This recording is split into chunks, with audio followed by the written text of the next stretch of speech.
You've been doing lots of webinars? You know, I've given more webinars since April than I think I did in the first 15 years of my legal career. Although I think the first 5 to 7 years, there was no such thing as webinars. It's definitely a new world. We've got some great people here. We got Katie from Santa Ana, California. Got Golan from Virginia. This is Chicago area. I love Chicago. One of my favorite cities. Colorado. Walter, it's good to have you here. Okay, Lewis, if you're ready, I'm ready to kick things off. I'm ready when you are, Kirk. Okay, so for everybody in the room, this is at the pre-Labor Day, Win Government Contract event. My name is Kirk. I'm the CEO of FORESIGHT CFO. In addition, I teach financial management to graduate students at Georgetown University. So this is a real passion. And that, this is the time of year where it matters most. I'm really happy to have Lewis here to make us smarter about, really, what to look for in government contracting to win more. So, Lewis, will you give us the rundown on what you do? Sure. I work at a small firm in Northern Virginia in McLean. We're just north of Tyson's Corner. We are mostly a full-service firm. We're a local little firm here in Virginia, so we have more appropriate billing rates than the big fancy firms in D.C. Most of the attorneys here, though, worked at big fancy firms in D.C. So I tell people when you hire me, it's like you're getting me at a 35% discount.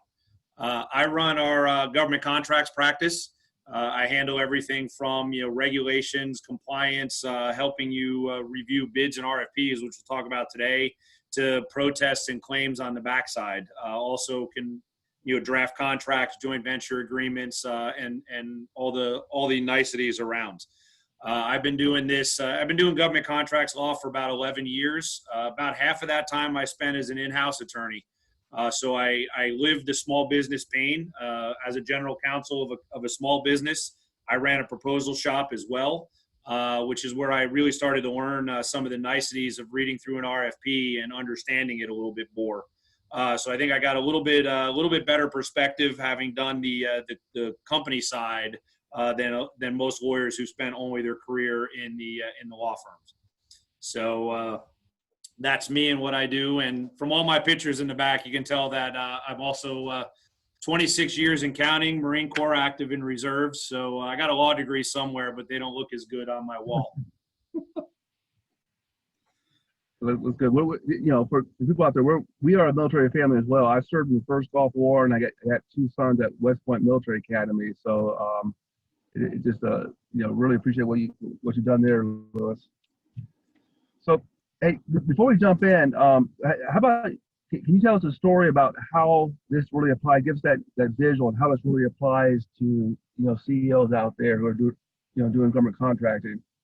Absolutely. The reason I focus a lot on reading an RFP and understanding problems with an RFP is I've had a lot of times in my career where I'll have a client call me and there's a legitimate issue on an RFP, but they lost their time to protest on it.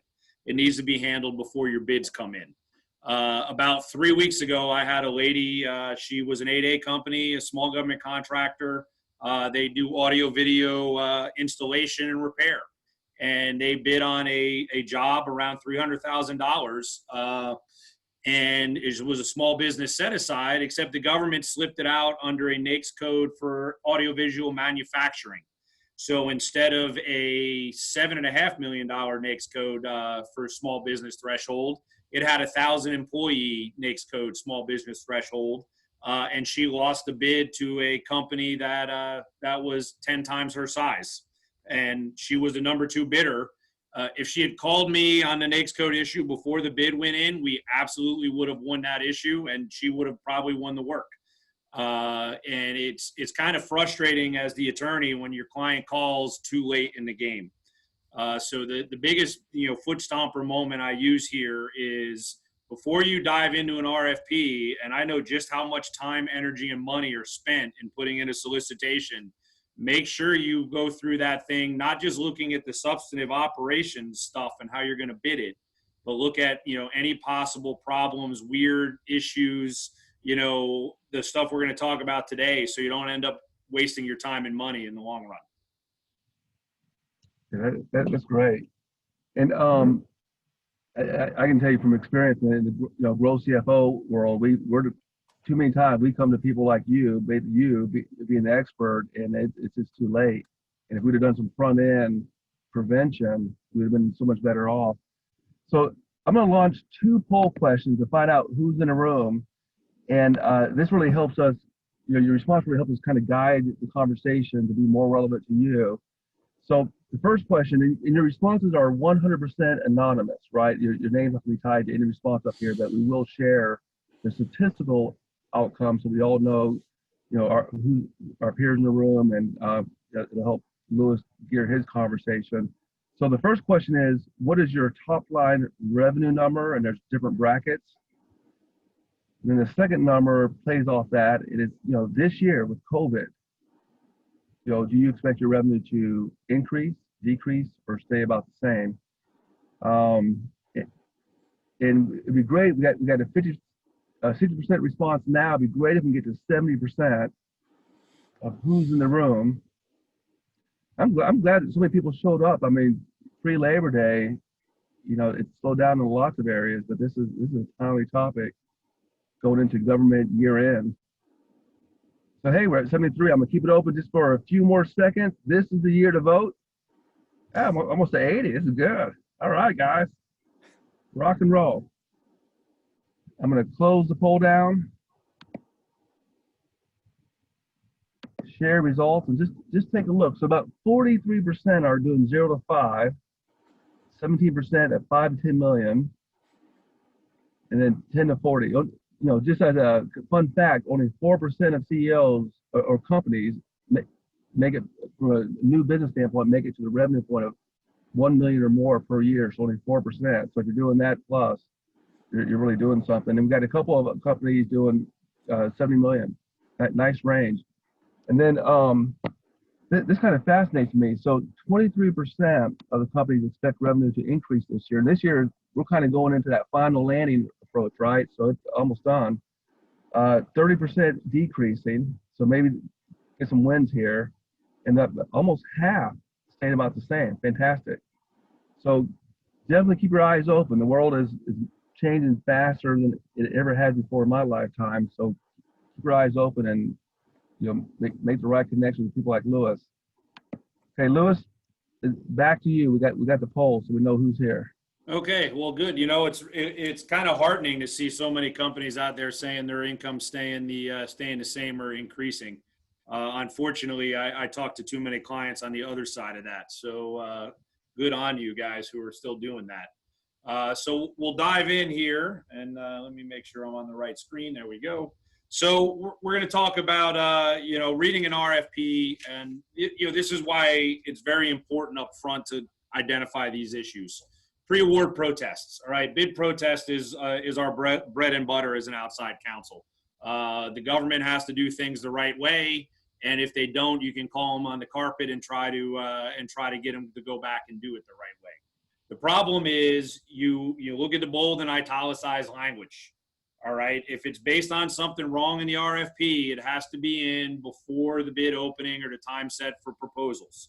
So if your proposals are due at 1 o'clock on Tuesday, you need to have your protest filed at 12:59 by Tuesday if it applies to an RFP issue. And this stuff is draconian. It's by statute. So GAO cannot forgive you if you're late. And GAO will kick you in a heart attack if you're late on your protest. So that's really the kind of foot stomper thing here. If you see something weird in your RFP, find somebody to talk to and run it past. So protests are what we all like to do. We like to fight with the government. There's several steps you can take in the process with an RFP. Smart companies are engaged at the very minute. If the first time you're touching an RFP is when it hits the street live, you probably shouldn't be bidding it. And I think most of you all know that, right? You want to be involved. You want to see it ahead of time. If it's a big opportunity, government's going to put a draft RFP out on the street. You see anything that looks a little bit strange in the RFP, you need to start asking those comments are asking those questions, making those comments during the draft RFP. And not just the stuff that relates to the technical solution or operation solution. Look at the RFP as a whole. Look at certifications and the other issues we're going to talk about here in a couple seconds. If there is no draft RFP, there's always a Q&A process when an RFP hits the street. Submit your questions on these issues. The government, most of the time, I'd say the vast majority of the time, the government is not being nefarious when they have a mistake in an RFP. Sometimes they are, but most of the times it's an honest mistake. They think they're being clear. Industry doesn't think they're so clear. Asking questions is a great way to get that sorted out and made clear. And if the government is recalcitrant and refuses to respond or answer your question, an email from a lawyer with a legal signature block is often a magic wand. When I was an in-house counsel, I sent off probably thousands of emails to contracting officers bringing up an issue with an RFP saying, hey, listen, this is wrong. It's wrong. If you don't fix it, I'm going to file a pre-award protest. This is after they refuse to answer our question. 99.9% of the time, they go ahead and address it. The good thing about the government contracting system is as soon as a lawyer from the outside sends an email to the contracting officer has to talk to the agency attorney. And the agency attorneys sometimes can be a little bit more flexible and will occasionally beat the contracting officer about the head and shoulders to do the right thing. So all those three steps are upfront, easy. More importantly to you business owners, it's cheap. It doesn't cost a lot of money to send an email. So the more there, like anything else, the more proactive you are and the further you are at the front of the curve, the better chance you are of getting it resolved on a low cost, easy method. And the last step in the process, of course, would be the pre-award protest. If there's something really with the RFP that's wrong and it's not giving you a fair chance to bid, that's where the pre-award protest comes in. So I'm going to focus here on Part 15 RFPs, where they go out on the street. Obviously, an RFQ or a task order under an IDIQ, there's some differences in there, and it's a little more streamlined. This is kind of the big soup to nuts. And obviously FAR Part 8 is a completely different animal if you're on a schedule. So the biggest thing to look at here is, you're following this opportunity. It's a good size one, and the RFP is coming out. The RFP has several sections, kind of listing them all out here. And at this time, actually, I'm going to warn everybody. Normally when I cover this topic, I end up going for 60 to 70 minutes. So I'm really going to hit a lot of wave top levels. I don't have the time to get into exhausting detail, but I just want to flag all the highlights and things for you guys to look at. And if you have any follow-up questions, you'll have my contact info at the end of the slide deck. Feel free to reach out. So the sections that I have kind of bolded and highlighted are the ones that you want to really look at for the issues relating to where there could be problems in your RFP. Obviously, Section C, right? That's what you guys pay the most attention to. What's the statement of work? How are we going to propose a solution to the government? That's also where the government can put a lot of requirements in an RFP that are really making it a little too restrictive, and where you can push back and have some challenges. Occasionally things can show up in the other sections listed here. Not very often, but sometimes, again, if you have a deliveries or performance and the contract's supposed to take place here at the Pentagon, and it says that the performance is supposed to be down at Fort Huachuca out in Arizona, you may want to ask the government that question, because it's probably a template that they failed to update. So again, read through closely, look for anything that just looks odd. All right, the other parts of the RFP here, you have the contract administrative data. There could be some weird requirements buried in there. Sections L and M, every proposal manager, those are where you really dig in. Those are also where the government can really have some requirements out there that can kind of, that are problematic in the RFP. So, all right, digging into section C on the specifications and statement of work. Okay, the first thing you want to look at is look for improper bundling. Improper bundling is when the government tries to buy goods that are unrelated. If I want to buy, if I'm buying IT services and I also want to buy cars, I can't put both of them out on the same RFP, right? I have to, if I want to buy servers and I want to buy IT services, especially if the services relate to installing those servers, I can buy those in one RFP. Occasionally, the government will package things together that don't make a lot of sense. This is done for a couple of reasons. One reason is the government just wants to cut down on paperwork and bids. And the other reason is they kind of have a preferred vendor, and that vendor has done a really good job of shaping the RFP, and the government puts it out on the street where only that vendor can bid on it. So if you see package deals that don't really go together, it's something you want to raise, right? If it's salt and pepper, let it go. If it's peanut butter and mayonnaise, you probably want to raise the issue with the government. Other things you want to look for in section C is look at certifications and licenses. This comes up actually a lot. Another war story I had. I have a very good client who's also a classmate of mine from the Naval Academy who I've known for 30 years. He came to me back in May wanting to protest an issue of a VA drug medicine buy. And the VA had a certain licensing requirement in the RFP. Well, he submitted his bid, and he didn't come to me until after he lost the bid and got knocked out at a competitive range to want to raise the issue.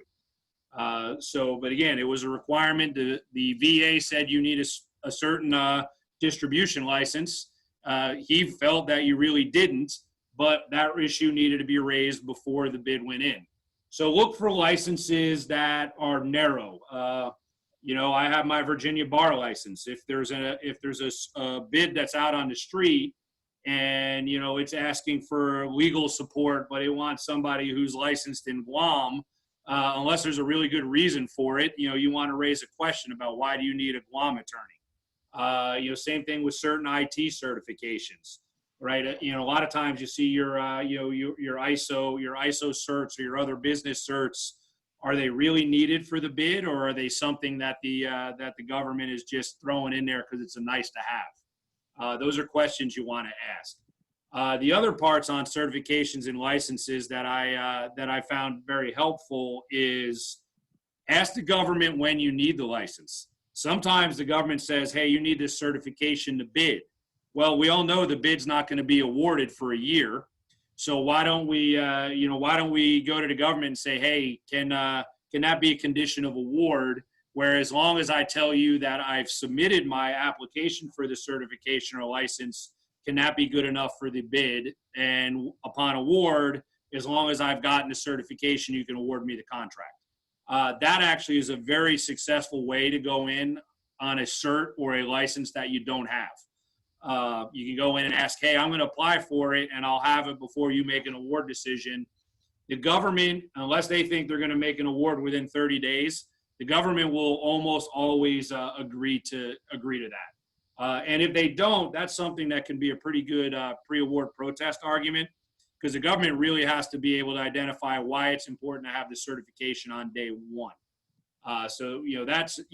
That's a good challenge point. And again, I recommend that's one where you go to the government first and ask them if they'll let you just have applied and be pending your certification or license before contract award, or the ability to hire somebody with the license before contract award. Restrictive or specialized equipment is another thing. All right, the government puts a bid out on the street and say, we have a construction job, but the only people we want, the only equipment we want are left-handed screwdrivers. Okay, right? There's no such thing as a left-handed screwdriver. Anything that looks along those lines, that looks like, or it's, hey, I want this one specific blade server because it's the best on the market, and that's the only one that I really want because my IT guys tell me that's the best one. Anything that's like really that restrictive, you can usually challenge. The government's not allowed to say, oh, I'm going to buy a car, but I only want a Mercedes. I only want a Mercedes-Benz. Is the only thing that's going to do it for me. They need to say, no, here are my specs and anything that meets the specs. So that's another good area. If you see something out there and it's something you want to bid and you think the requirements are a little too specific, that's another good time to raise your hand to the government and say, hey, you're asking for product X when products Y and Z can perform on the exact same level. And if there's no good reason, that's another time to that would be another protest ground up front. The government's not allowed to unduly restrict competition. Unusual performance requirements, again, anything, you guys know your industry. Anything when you're reading through a statement of work and it doesn't make sense to you, that's probably a sign that you need to peel the onion a little bit deeper. If it's a construction thing and, they're asking for you to hang wiring or run wiring in a weird way, or they're asking for certain an IT solution that doesn't seem to make a lot of sense. Those are issues that you always want to, before you give up on an RFP, go back and ask the government the questions. The government contracts people are not subject matter experts, and they're relying on subject matter experts. And a lot of times from, when the SMEs give them the solution or the requirements, and then they turn that requirements into a contract document, a lot of things get lost in the shuffle. So a lot of times things don't make sense. And, again, it's just a simple mistake. Asking the questions, engaging early can usually get those sorted out. But again, occasionally the government has an eye on who they want as their contractor. We all have seen it. We all know what happens. And they're trying to write an RFP that only their preferred vendor can bid on. So, that's, when that happens, you can usually always catch the government's hand in the cookie jar if you're paying attention. So, but the biggest thing in your statements of work, look for anything designed to restrict competition.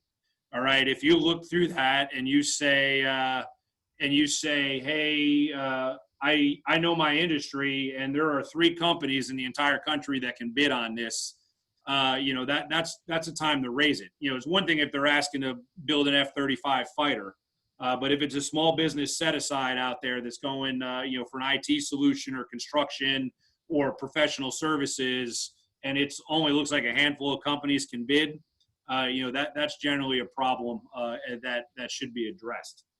Look for stuff that's ambiguous and doesn't make sense, right? If the government, again, I'll go back to my left-handed screwdriver.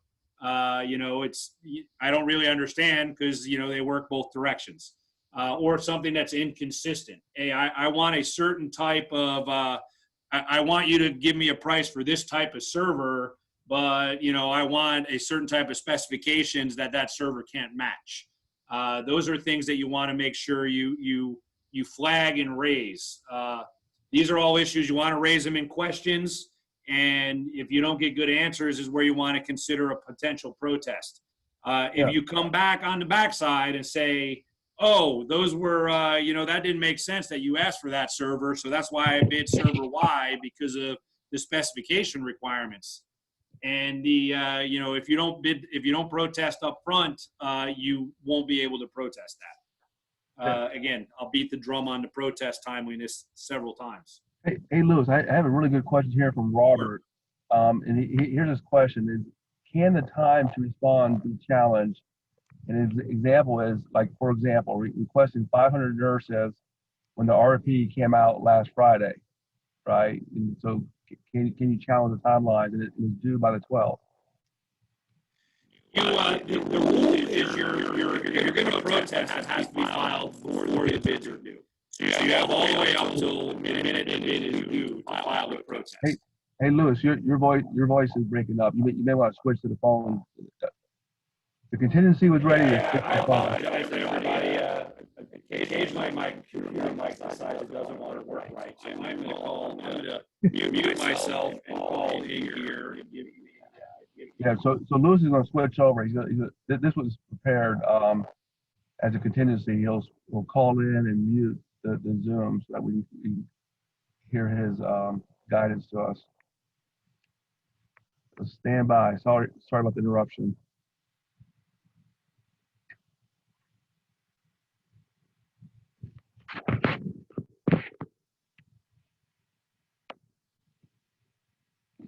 Yeah, we'll definitely repeat, Robert. We'll definitely re-ask the question.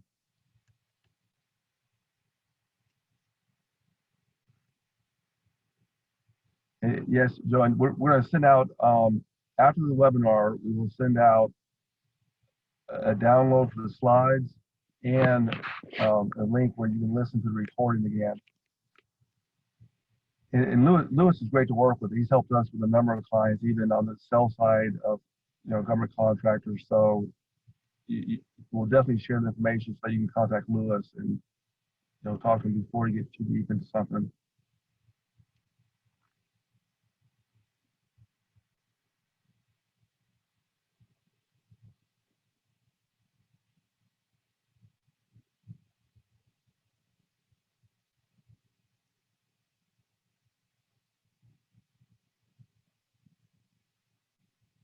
Hey, Kurt, I just called you. They got me. You can unmute me. Okay, let me take a look here.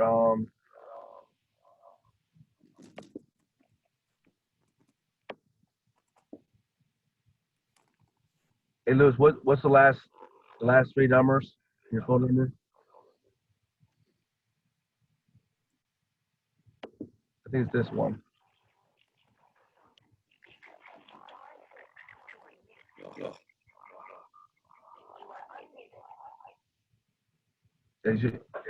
Okay, you have me now? Yep, we got you. All right, guys, my profuse apologies on that one. I thought we had it preloaded, and then it was passwords. So, yeah, it doesn't sound as great coming over the phone, but my computer mic needs to be retired. I think it gets tired. Okay, so jumping into section L on the instructions to offers. That was the next section I wanted to flag for potential problems and issues. Again, this one's not as common. Hey, Lewis, can we go back to Robert's question about can the time to respond be challenged? That's right. Sorry, I was answering a question when my mic died. So the time to submit a challenge on a bid has to be before the bid is submitted. So you have, a lot of times if the government puts a bid out on the street and only gives you like 5 days to submit a bid, that becomes a challenge to get your protest in. But that's kind of the timeline. So, you have the whole procurement cycle from when a RFP hits until bids are due. And you may not know you got a protest till the government doesn't answer Q&As. But the drop dead time is RFP submission time. Tied hand in hand with that is you need to submit an RFP at the same time, even if you're going to pre-award protest. Occasionally, the government will challenge whether or not you're an offeror if you didn't submit an RFP at the timeline. So if you come to me to get a protest in on a pre-award basis, I'll usually try to get the protest in 2 or 3 days before proposals are due, if I can, just so that'll stop the whole clock, and then you don't have to submit a proposal that is a bunch of waste of your time and money in drafting it. Does that answer the question?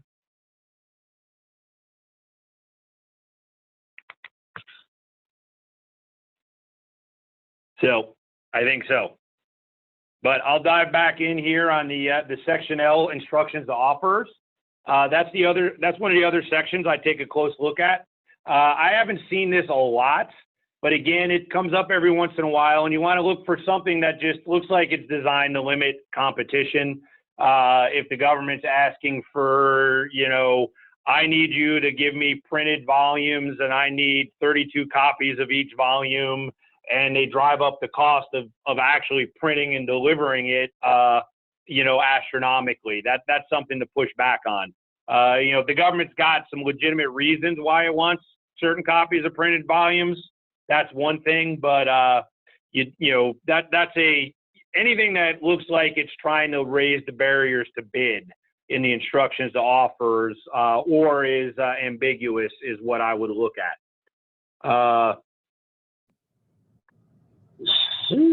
All right, next slide. And there's a couple questions here actually before I dive into section M. Security clearance, Brent, your question on the security clearance, that's a little bit harder to skin, yeah, because you don't know how long your FCL would take for approval. I don't know if the government would allow you to submit a bid with an FCL pending.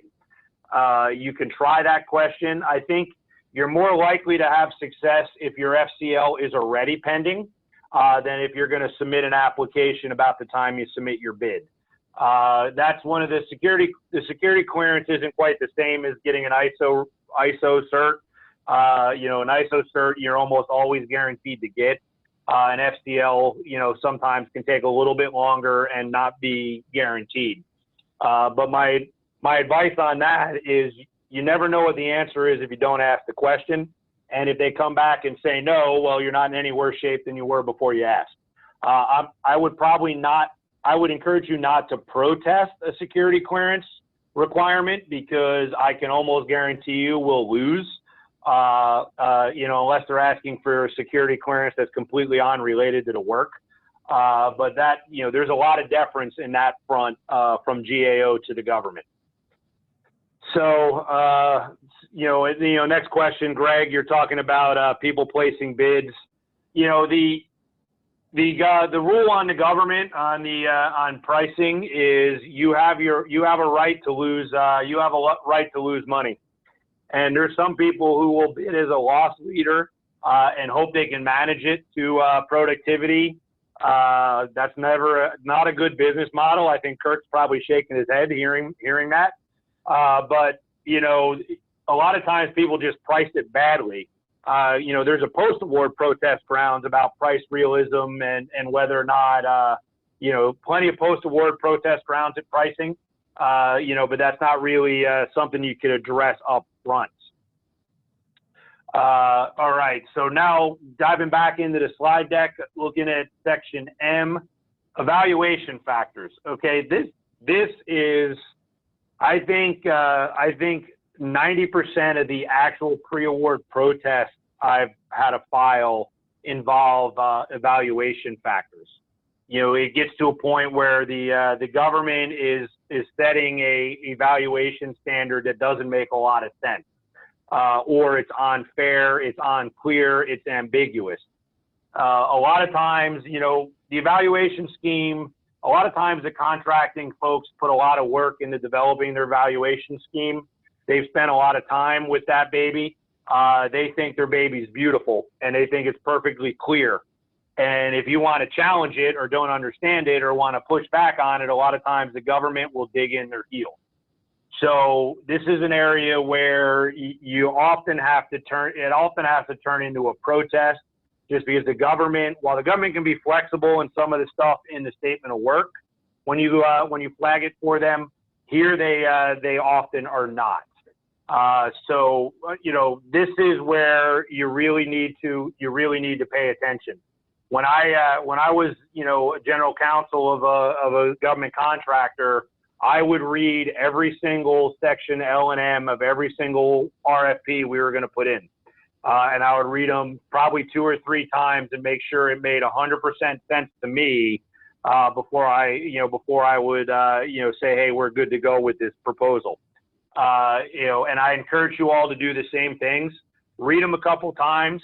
Read it in a way, you know, and if you can read an evaluation method, and if you read it and your proposal manager reads it, or you know someone else in your company reads it, and you both think it means different things. That's kind of proof that it's ambiguous. And that's where you want to go back to the government and ask some questions and clarity. You know, if it's questions around the edges, you may get some guidance in a Q&A that helps. They may not, and you know, you may need to protest it. But the question, like, it really comes down to, you know, does everybody read it consistently? So unreasonable evaluation methods is one big one in the Section M side. It's usually tied to a price or cost. right? The government is usually asking for a solution or asking for giving you a statement of work that requires you to do X, Y, and Z, but then they're only going to evaluate the prices of X. Or I'm only going to evaluate the price of the first year. And, they don't look at it. It's not really rational because it's not looking at the entire cost to the government. The government, the rule, the GAO guidance and the rule on evaluation methods relating to price is it can't be unreasonable, irrational, or result in or end up in a misleading result, right? The government can't, if they're going to do a price or cost evaluation in a method that doesn't truly capture the cost to the government, that is an improper evaluation method. I have an example here at the end of the presentation that's exactly on that point. It talks about how the government set up a pricing scheme. Their price evaluation did not fit the pricing scheme. So GAO actually sustained that protest and found it to be an unreasonable evaluation method. So again, read your evaluation methods relating to pricing very closely. Make sure that when you look through it, that the government is going to evaluate your the actual cost to the government. If there are discounts that are on the street in the pricing and a volume basis, make sure those are included in the evaluation. If there are option years, make sure all the out years are being evaluated. Make sure they're doing it in a way that at the end of the day, the government's evaluating a price that's going to be close to what they're going to be writing a check on, or at least approximating their costs. If it's not, that's a very big foot stomper moment on the price evaluation. All right, ambiguous evaluation criteria. All right, you've probably all read dozens, if not scores and hundreds of RFPs. And it says, right, technical solution is more important than past performance, and combined past performance and technical solutions are substantially more important than pricing, something along those lines, right? There's generally three parts to the RFP evaluation when you're under Part 15. They're going to look at the technical. Now, technical, there could be sub-factors to all of these. Technical could have 3 or 4 sub-factors relating to management, relating to key personnel, relating to your technical solution. So we want to make sure that we have all of those, we want to make sure they're all out there and it's clear. We want to make sure it's clear how they're going to relate to each other. We want to see something that says, all right, the technical solution is vastly more important than price. Or we want to see that all evaluation factors are equal. We want to see it in a way that it's clear and you understand it. Sometimes the government will tell you they have a scoring system and they're going to rate each thing on a scale of 1 to 50 or 1 to 10 or 1 to 100. And then they're going to add all your scores together and the offer with the highest score is going to win. If they say that, make sure how they weight the scoring system ties to how they say what's most important. If it's a best value and they give you a scoring system where price and technical solution are equal, that's wrong. Because if it's best value, price and technical solution aren't supposed to necessarily be equal. So make sure, the type of procurement and a scoring system ties. A lot of times they'll say there's going to be a rating system. You're going to get rated outstanding. You're going to be, outstanding, average, below average, however their ratings are. Make sure they define, if they tell you they're going to do a rating and they tell you how they're going to do the rating, make sure it's clearly defined. Now, the trade-off here is the government doesn't have to tell you exactly how they're going to evaluate you. But if they do tell you, make sure it makes sense. So, look for that ambiguous stuff on the scoring system, rating system. Make sure that the way they're going to be, how these factors are going to be compared, makes sense. Again, best value means best value. It doesn't mean cheapest. So, price can't be above or necessarily equal to technical. Again, make sure it's consistent across the board. Question from Helen, does GAO accept complaints on changing a generalized pricing system, which in an industry has been monopolized by one competitor? That's a very specific question. Helen, we can talk specifically after that. GAO is generally only going to look at the pricing of the RFP itself and make sure it makes sense. If there's a way that they're sending pricing out that's favoring one company repeatedly, there's other ways to crack that nut. A protest wouldn't necessarily be the best way. But if you want to challenge the pricing in that RFP, in that solicitation, the best way to do that is to throw that out through the protest that way. Hey, Lewis, there's also a question in a different section from Johanna, and she's asking about, does the minority business certificate, like woman owner, give you priority to win a tender? That is going to depend. Well, that's whether or not it's a set aside from the get-go. The government is required to set aside bids for small businesses when appropriate. And if you walk around in the government industry, you're going to run into what's called the rule of two, and you're going to see you'll see that a lot. And what the rule of two means is if there are two or more small businesses that can provide a reasonable and cost-effective solution, the government is required to set that aside for a small business. So if you have so one of the things for you to look at is if something's kind of on the fringe and it's bid and it's put out there as a full and open bid, and your company has the capabilities to bid it, and you think one of your competitors does too, you can raise, that's a pre-award issue as well. It's different than reading through an RFP. But there are, the failure to set something aside under the rule of two as a small business is a pre-award protest grounds. And if you see, the government, putting things out for full and open, that should be a small business set aside. Give me a call and we can talk about it, because there's definitely something you can do there. Once they decide to go small business, there's no specific requirement to set it out as a woman-owned or an SDVO or an 8A generally, right? If you're dealing with the VA has a Veterans First requirement. They gotta put things out for veteran-owned and SDVO SBs. For the Veterans Affairs Division, Department of Veterans Affairs, that makes sense. Normally, you'll see things put out for total small business. Obviously the 8A program has its own rules and regs and how they get out for bid. But generally a larger RFP will go out, if it's not under the 8A program, it's going to go out for total small business. And whether you're woman or veteran or disadvantaged or any type of small business, as long as you're small, you can bid on it. Okay. If they don't set it aside categorically, they're not really allowed to limit it for bids in the evaluation factor.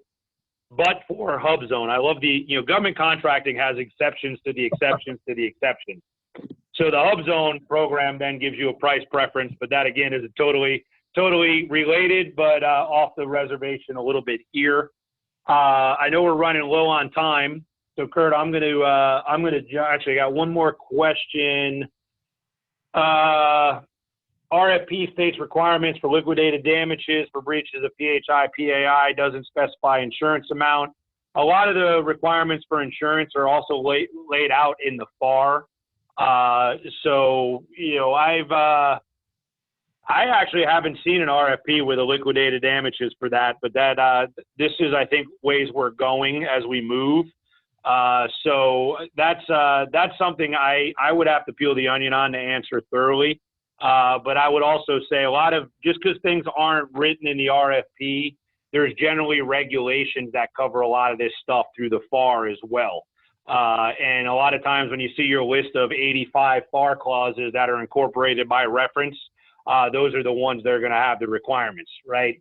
Like a lot of times EEO and other employment obligations aren't in the RFP, but the FAR requirements incorporating those are in there, incorporating it by reference.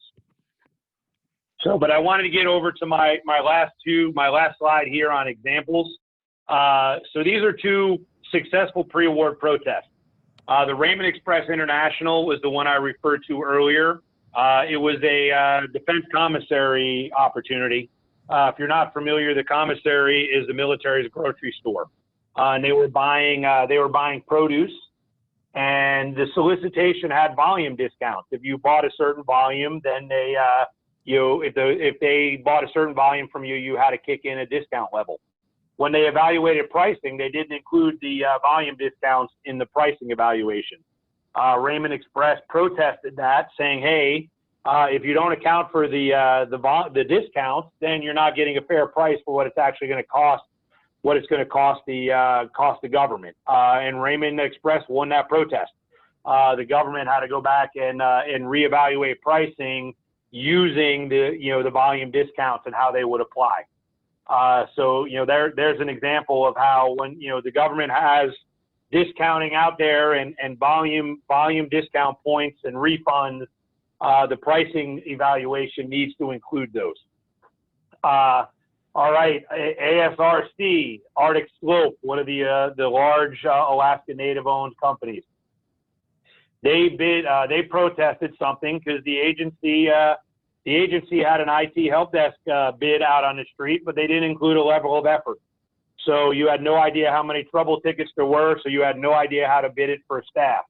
And that's, I kind of, in my gloss over, that's one area I forgot to hit hard in the statement of work. The government's got to give you the information to be able to make the bid. They can't say, "Hey, I want help desk support," and that's it, right? They got to tell you how many computers, historical trouble tickets, level of efforts, etc. Whether it's IT, whether it's facilities maintenance, regardless. So since the PWS did not provide enough information to the offerers to bid here, they protested, and again, they won that protest. And this was a fairly recent one, just back a couple of months ago in May. GAO said, "Hey, government, you have to tell your bidder how much work they have to do so they can bid it intelligently. You can't ask for something and just throw it out there. You got to give everybody adequate information to understand the requirements and submit a fair bid." So those are two kind of real life examples of how pre-award protests work, and those are very common areas where the government makes mistakes a lot. Government, like I said, if you catch the government early enough in the cycle, and I want to stress this, if you hit them early in the cycle with the draft RFP and in the Q&A period, you're much more likely to have success and not need to get to a pre-award protest. So try to be proactive, engage them early. If they're refusing to be reasonable, you have to go to the protest round. But generally, you can get them to be a little more reasonable up front. And there's my beautiful picture. We're casual lawyers here. We don't like to wear ties unless we absolutely have to. As I like to tell, I'm a big fan of Benjamin Franklin. I'm a big fan of his pithy quotes. And as an attorney, this is one of my favorite quotes in the world. "An ounce of prevention is worth a pound of cure." Okay, whether it be a contract, whether it be an RFP, whether it be anything, reach out to an attorney, have them run through something, and paying an attorney $500 today is a heck of a lot cheaper than having to pay a lawyer $50,000 next year because something went sideways. So the earlier you are, this is like everything in the world. Change the oil of your car regularly, you'll have less maintenance costs. Work out more and eat right, you'll have less health costs. Engage an attorney to read through your RFPs, answer questions, review your contracts. It'll end up cutting down your legal costs in the long run. Feel free to reach out. There's my contact info. That's my cell phone, which is usually attached to me at the hip, so you can get me most days and most times of the day. What I tell people all the time, if you reach out to me and have a 2-minute question, or a simple little issue that I can answer in 2 minutes, I'm not going to charge you for that. I got into doing this type of law because I like to help companies. I really like to beat the government when they're doing things the wrong way. So, you know, feel free to reach out. You know, we're the type of firm, we don't nickel and dime you. You know, we'll give you a 2 to 5 minute conversation off the clock. You know, because I figure if I take care of you a few times like that, you'll remember me when you have something big. So and actually, I'm going to go back and answer Robert's question again, because I misunderstood it as I was fumbling with my phones, and sorry about that. So the question is the timeline challengeable? And the answer to that is absolutely yes. If the bid goes out, if they drop an RFP today and they say it's due on Tuesday, with Monday being a holiday weekend, you know, you can generally challenge that. Again, the barometer here is the government has to give people a fair opportunity to bid. They can't ambush you in a way that is going to prevent multiple companies from bidding because they want their incumbent to win the recompete. If the government is unreasonable, you can always challenge them. And with that, Kirk, I think I'm out of time, and I'm going to turn it back over to you. Yeah, we're out of time. I just want to emphasize what Lewis says. I mean, the compliance and the rules are so complicated, and it varies between different vehicles and agencies. And we've seen time and time again from a growth CFO standpoint that, you know, just getting that legal perspective, that legal mind, that's going to pick out things that the BD folks don't see, and that the CFO don't see, because you know, the legal mind, Lewis's mind, is different than those other disciplines. So small investment there could you know, tends to pay off huge to get in, you know, challenge things the right way and get into the right vehicles and win the contracts that you need. So so with that, Lewis, you know, thank you so much. This has been a hot topic. I look forward to doing more things with you to get the word out to help business owners do even better during during the COVID economy, to go so we get to a good place. So thank you so much, Lewis. Absolutely, my pleasure. And I promise I'll get my computer mic fixed before we do this again. A little bit of technology. And attendees, likewise, thank you. You got Lewis's information. We're going to send you the slide deck. You know, definitely reach out and have that conversation. So, Greg, to answer your question, yes, you know, Lewis can talk to you and talk to you even more about you know, the specifics, so you can launch, get into government contracting better versus doing all the trial and error yourself. So you know, let's definitely get things done together. So until we talk again, everyone be well. Take care. All right. Have a good holiday weekend, everybody. Yep. Bye-bye.